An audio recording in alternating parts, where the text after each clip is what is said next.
నమస్తే అండి. నేను మీ భవానీ కుసుమాని. నేను బాగున్నాను. మీరు బాగున్నారు అనుకుంటున్నాను. అందరం బాగుండాలని ఆ భగవంతుడిని వేడుకుంటూ ఈరోజు శ్రావణ మాసం మొదటి శుక్రవారం కాబట్టి అందరికీ ఆ అమ్మవారి దీవెనలు అందాలని కోరుకుంటూ ప్రతి ఒక్కరూ పూజ చేసేసుకుని ఉంటారు నా వీడియో వచ్చేటప్పటికి అనుకుంటూ మొదటి శుక్రవార శుభాకాంక్షలు. అట్లాగే ఈరోజు చాలా స్పెషల్స్ ఉన్నాయి, అవి మళ్ళా చెప్తాను ఒక స్టోరీ చెప్పిన తర్వాత. ఈ స్టోరీలో సిరి తాతకి మనవరాలు. ఆయనకి ఒకడే కొడుకు. విలేజ్లో ఉంటారు, వాళ్ళకి పొలం ఉంది. ఆ పొలం పనులు చేసుకొని వాళ్ళు బ్రతకాలి. ఆ పొలం పనులు అంటే వాళ్ళకి పంట చేతికి వచ్చిందంటే పండగ, పంట వరదల్లో కొట్టుకుపోయిందంటే వాళ్ళకి ఇంక ఎండగా అన్నట్టే. పండగ ఎండగా అంటారు కదా, అట్లాగా ఇక కరువులో వాళ్ళు ఉన్నట్లే.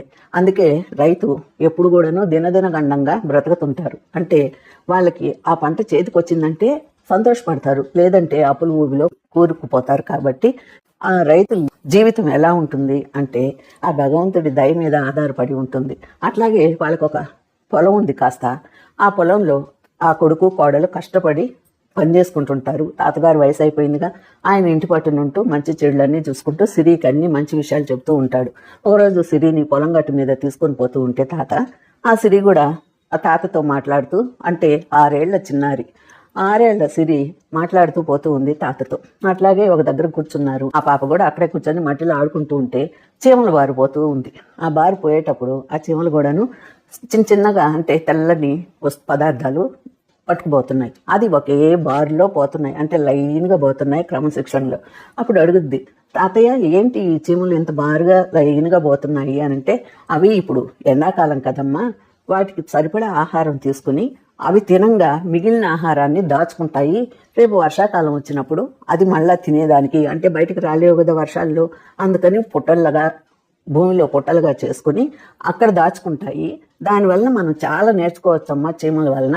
అంటే ఉన్నప్పుడు దాచుకోవడం, లేనప్పుడు దాన్ని ఉపయోగించుకోవడం చీమల వలన మనం తెలుసుకోవాలి అని అంటాడు తాత.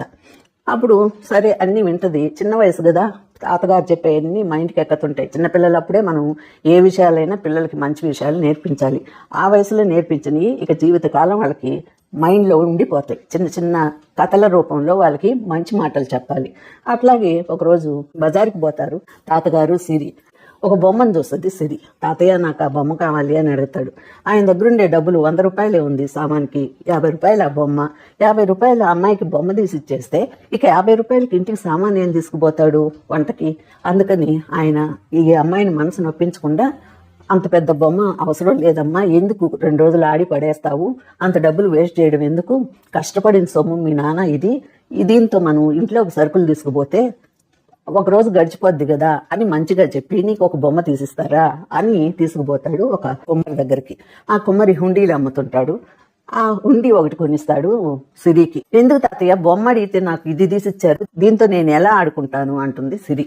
అప్పుడు అంటాడు, లేదమ్మా, నీకు మీ మామయ్య వాళ్ళు కానీ, లేకపోతే అత్తయ్య వాళ్ళు కానీ, బంధువులు కానీ, ఫంక్షన్లు కానీ ఏదన్నా జరిగిందనుకో, అప్పుడు డబ్బులు ఇస్తారు కదా నీకు, ఆ డబ్బులన్నిటినీ నువ్వు కాస్త వాడుకుని మిగతాయి ఆ హుండీలో వేసుకో. ఒక రోజుకి నీకు చాలా డబ్బులు వస్తాయి.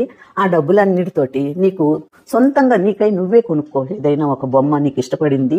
ఆ రోజు నీకు ఎంతో సంతోషంగా ఉంటుంది. నేను తీసి ఇచ్చిన దానికన్నా నీకై నువ్వే దాచుకున్న డబ్బులతో కొనుక్కుంటే చాలా సంతోషంగా ఉంటుంది, చూడు కావాలంటే అని ఆ తాతయ్య చెప్తాడు.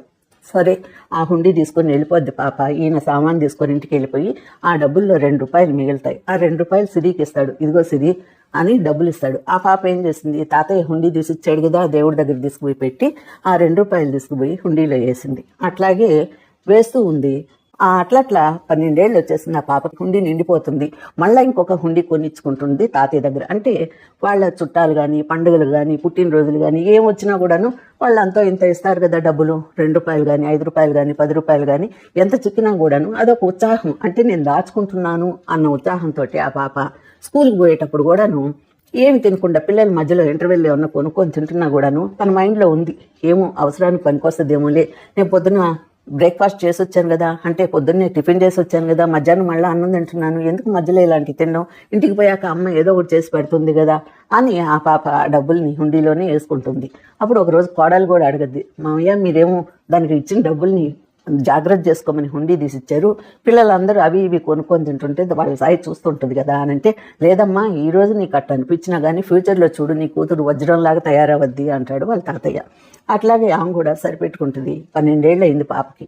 భూస్వాముల దగ్గర కొంత డబ్బు తెచ్చి పొలంలో పంట నాటుకున్నారు. పంట చేతికొచ్చే సమయానికి పెద్ద గాలివాన వచ్చి ఆ పంట అంతా కొట్టుకుపోయింది. ఇప్పుడు అప్పు తెచ్చుకున్న డబ్బులు ఎలా కట్టాలి అర్థం కాలేదు ఆ కొడుక్కి. ఏడుస్తున్నాడు. కూతురు నిలబడి చూస్తా ఉంది. వాన వెలిసింది. ఇక అప్పు ఇచ్చిన వాళ్ళు వచ్చారు డబ్బులు కట్టమని. ఏం చేస్తాడు ఆయన? డబ్బులు ఏం చేతికి రాలేదు కదా, పొలం కొట్టుకుపోయింది, ఆదాయం లేదు, ఇప్పుడు అప్పులతో మిగిలిపోయాడు. ఇక ఏం చేస్తాడు? పొలం అన్ని అమ్మేసి వాళ్ళకి అప్పు కట్టేసేయాలి. ఇప్పుడు ఏం చేయాలి? మనకు ఆధారం ఉన్నదే ఆ పొలము ఇల్లు. ఇప్పుడు ఇది అమ్మేసి వాళ్ళకి కట్టేసేస్తే మనం ఎలా బ్రతకాలి అని ఆయన ఏడుస్తున్నాడు.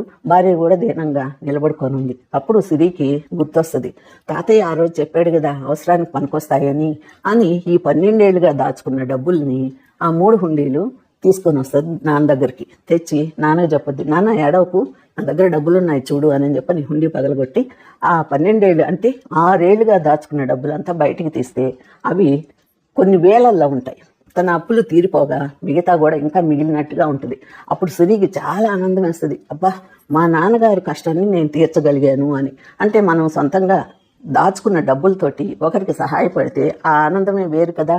అట్లాగే ఈ సిరి కూడాను వాళ్ళ నాన్నకిచ్చి ఆయన్ని గట్టెక్కిచ్చింది. ఆ నాన్న కూడాను చాలా సంతోషపడ్డాడు.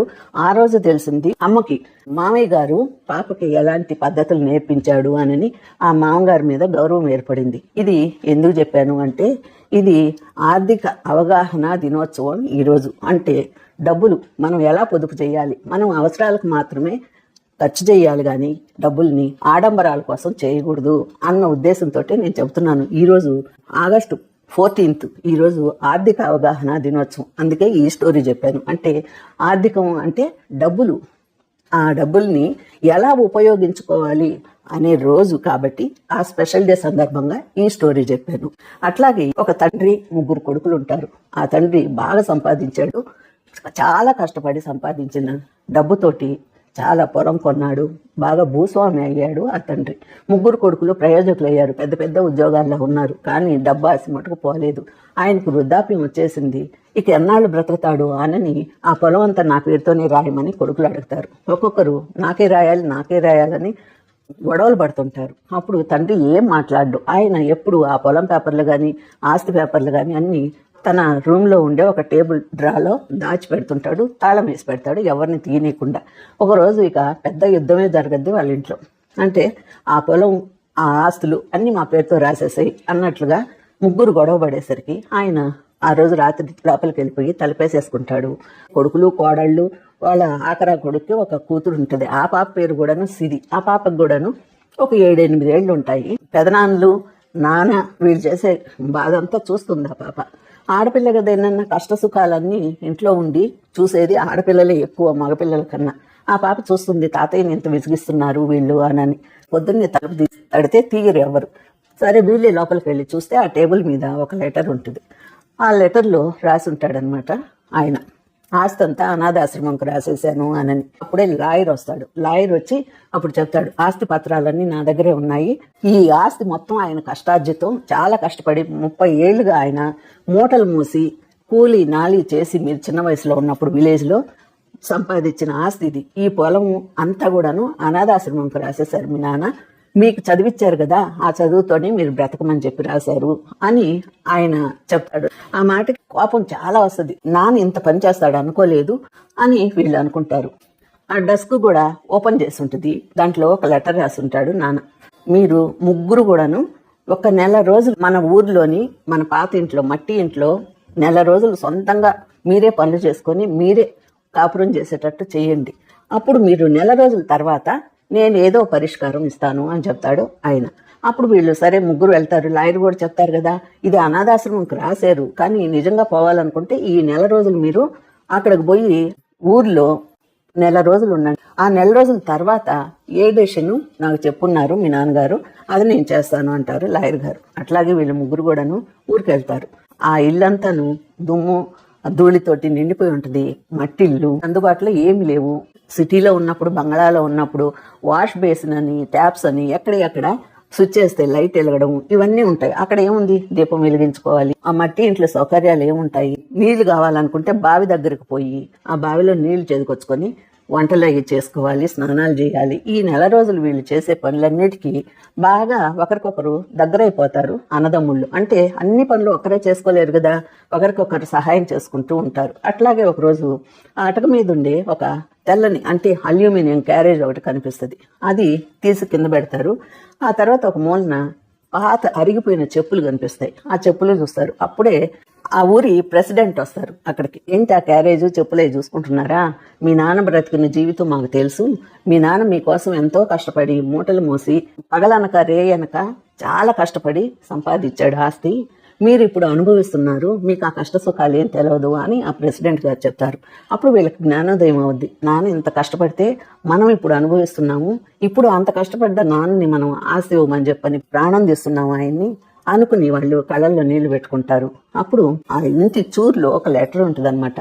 నేను ఎక్కడికి పోలేదు, మీలో ఈ మార్పు రావాలని నేను ఇక్కడున్నాను, నన్ను వచ్చి చూడాలనుకుంటే ఇంటి వెనక్కి రండి అని చెప్పి రాసి ఉంటుంది. అప్పుడు ముగ్గురు పరిగెత్తి వెళ్తారు. అక్కడ నాన్న చెట్టు కింద నిలబడుకొని నవ్వుతూ ఉంటాడు. అంటే ఈ ముగ్గురు వెళ్తారు. అప్పటికే వాళ్ళకి జీవితం విలువ తెలిసింది. అంటే మనం సపరేట్గా డబ్బులు ఎవరికోళ్ళు ఆస్తి పంచుకొని వెళ్ళిపోతే ఇక ఎవరి జీవితాలు వాళ్ళయే. ఇక అన్న లేదు, తమ్ముడు లేడు, అనుబంధాలు పోయి ఆస్తుల మీద పాకులాట మొదలవద్ది అన్న ఉద్దేశంతో ఆయన చేశాడు. అప్పుడు వీళ్ళు ముగ్గురు వెళ్ళి నాన్నని కౌగిలించుకుంటారు. అప్పుడు సిరి కూడా పరిగెత్తుకొని వస్తుంది తాతయ్య అని. అంటే సిరి తాతయ్య ఇద్దరు కలిసి ఊరికి వచ్చేసారు ముందు రోజే. వచ్చి వీళ్ళ పరిస్థితులన్నీ చూస్తున్నారు నెలగా ఆ పక్కనే ఒక ఇంట్లో ఉండి. ఆ తర్వాత వీళ్ళకి ఆ కష్టం విలువ అన్నీ తెలుసుకుని ఒకరికొకరు ఐకమత్యంతో ఉంటే ఎలా ఉంటుంది అని అర్థం చేసుకుని వాళ్ళు అప్పుడు నాన్నగారి దగ్గరికి పోయి ఆస్తి గురించి నాన్న మాట్లాడితే, వద్దు నాన్న, మాకు ఏ ఆస్తులు వద్దు, మేము ఇట్లాగే అభిమానంతో ఒకరికొకరు ఆప్యాయంగా ఉంటాము, కలిసి ఉంటే కలదు సుఖం అని వాళ్ళు చెప్పారు. అప్పుడు నాన్న చాలా సంతోషపడ్డాడు కొడుకుల్లో మార్పు వచ్చినందుకు. ఈ కథ ఎందుకు చెప్పాను అంటే, కలిసి ఉంటే కలదు సుఖం అని ఎందుకు చెప్పానంటే, ఈరోజు మన ఇండియా డివైడ్ అయిపోయిన రోజు. అంటే పాకిస్తాన్ ఇండియా కలిసి ఉండేది ఒకప్పుడు. ఇప్పుడు మాకు మా దేశం కావాలి అని పాకిస్తాన్ వాళ్ళు అడిగినందువల్ల అది డివైడ్ అయిపోయింది. ఇప్పటికే అప్పటికి బద్ధశత్రువులాగా ఉన్నారు. అదే కలిసి ఉంటే ఇప్పుడు హిందూ ముస్లిం బాయి అని ఉండేవాళ్ళు కదా. కానీ ఇది డివైడ్ అయిపోయిన దినం కాబట్టి, అంటే ఐకమత్యం లేకపోవడం వలన విడిపోయి ఇప్పుడు కూడా బద్ధశత్రువులుగా ఉన్నాము. రెండు దేశాల మధ్యన బద్ధశత్రుత్వం ఉంది. కానీ కలిసే ఉండుంటే బాగుండేది కదా. ఇప్పుడు ముస్లిమ్స్ చేసిన పనులకి, కొందరు చేసిన పనులకి, అందరూ కాదు కొందరు చేసే పనులకి అందరినీ హేట్ చేస్తున్నారు హిందువులు. అట్లాగే హిందువులను కూడాను వాళ్ళు హేట్ చేస్తున్నారు. అందువల్ల ఇల్లు కూడా రెంట్కి ఇవ్వము అంటున్నారు. మొన్న ఒక రోజు నేను ఒక షాప్ చూశాను. ఆ ఇంటికి పోయి ఒక ముస్లిం అబ్బాయి బాగున్నాడు, మంచిగా చదువుకున్న అబ్బాయి, కానీ ఇల్లు రెంట్కి కావాలి అని అడిగితే ఆమె ముస్లిమ్స్కి మేము ఇవ్వము ఇల్లు అని చెప్పింది. ఆ మాటకు ఆయన ఎందుకు ఇరు అని దౌర్జన్యంగా అడుగుతుంటే ఆమె లేదు మా వాళ్ళు చెప్పారు, అంటే అది ఏదో పోర్షన్లు ఇల్లు లాగుంది, ఇవ్వము మేము ముస్లిమ్స్కి అని అన్నది. అప్పుడు వెంటనే ఫోన్ తీసి ఆయన వీడియో తీస్తుంటే ఆ అమ్మాయి మొహం చాటేసి వెళ్ళిపోయింది. అప్పుడు ఈయన రూడ్గా చెప్తున్నాడు, చూడండి ఇంకా కూడా ఎక్కడున్నారు, ఏ కాలంలో ఉన్నారు, ఇల్లు ఇవ్వను అంటున్నారు ముస్లిమ్స్కి, మాకెందుకు ఇవ్వకూడదు అంటే కొన్ని అకృత్యాలు చేసిన వాళ్ళని చూసి ఇప్పుడు హిందువులు భయపడే పరిస్థితికి వచ్చారు కాబట్టి అందుకు మేము ఇవ్వము అన్నారు. అట్లాగే కొంతమంది ఇల్లు గలీజ్ చేసుకోవడం కానీ, రెంట్కి తీసుకొని దాన్ని ఎట్లా అంటే అట్లా చేయడం కానీ, తర్వాత రెంట్కి తీసుకున్న తర్వాత వాళ్ళతోటి గొడవలు పెట్టుకోవడం, ఏ ఒక్కరో తప్పు చేసినందువల్ల అందరి మీద ముద్రపడిపోద్ది. అది ముస్లిమ్స్ అందరి మీద ముద్రపడిపోయినందువల్ల ఇప్పుడు భయపడిపోతున్నారు ఇల్లు ఇవ్వడానికి. అట్లాగా ఇప్పుడు శత్రుత్వం పెరిగిపోతుంది. అదే గనక కలిసి ఒకే దేశంగా ఉండుంటే ఈరోజు అందరూ ఐకమత్యంతో మనమంతా ఒకటే అనుకునేవాళ్ళు కదా. అందుకే నేను ఈ స్టోరీ కూడాను చెప్పాను. ఈ రెండు కూడాను ఈ రోజుకు సంబంధించినవి కాబట్టి వీడియో చెప్పాను. అట్లాగే ఈరోజు బల్లుల దినోత్సవం, బల్లులకు కూడా ఒక రోజు ఉంటుందని తెలుసు నాకు. బల్లులకు కూడా అంటే ప్రతిదానికి ఉన్నాయి ఇప్పుడు రోజులు. Mother's Day, Teachers' Day, Father's Day, Children's Day, అట్లాగే బల్లుల రోజు కూడా ఉంది. బల్లుల రోజు అంటే మొన్న ఒక షార్ట్లో చూశాను, ఇతర దేశాలకి టూరిస్టులుగా పోయారు ఎవరో ఒక నలుగురు, ఆడవాళ్ళు మగాళ్ళు అందరూ క్లాస్గా ఉన్నారు. కొత్త జాతి అవేం చేశారు, వాళ్ళు 2 బ్యాగుల్లో వేసుకున్నారు. ఆ బ్యాగుల్లో వేసుకుని అంటే మనకు ఆనియన్స్ అవి వస్తాయి కదా, హోల్స్ ఉండే బ్యాగ్స్, అలాంటి వాటిల్లో ఆ బల్లులు తీసుకొని మన ఇండియాకి వచ్చేటప్పుడు పట్టుకున్నారు వాళ్ళు. బల్లులే కాదు, చీమలే కాదు, దోమలే కాదు, వేరే దేశాల నుంచి మనం ఏమీ తెచ్చుకోకూడదు. అంతకుముందు ఒకసారి చీమలని తెచ్చుకుంటుంటే పట్టుకున్నారు. అట్లాగే మనం పోయిన వాళ్ళం పోయినట్టే రావాలి, కానీ ఆ దేశపు బల్లులు కానీ చీమలు కానీ చెట్లు కానీ ఏమీ తెచ్చుకోకూడదు అన్న ఉద్దేశంతో ఈ విషయం కూడా చెప్తున్నాను. వాళ్ళ మీద కేసు కూడా రాసుకున్నారు. అంటే ఆ నలుగురి మీద కేసు కూడా పెట్టారనమాట. ఆ బల్లులను తెచ్చుకున్నందుకు ఆ బల్లులకు కూడా అంత వాల్యూ ఉంది అన్న ఉద్దేశంతో ఈ విషయం కూడా చెబుతున్నాను. మీ అందరికీ ఈ విషయాలు చాలా మందికి తెలుసుంటాయి, తెలవని వాళ్ళకి మాత్రమే ఈ విషయాలని చెప్పాను. నేను చెప్పిన దాంట్లో మీకు ఏదైనా నచ్చుంటే ఒక కామెంట్ ద్వారా తెలియజేయండి. మళ్ళీ ఒక వీడియోతో మీ ముందుకు వస్తాను. ఉంటానండి.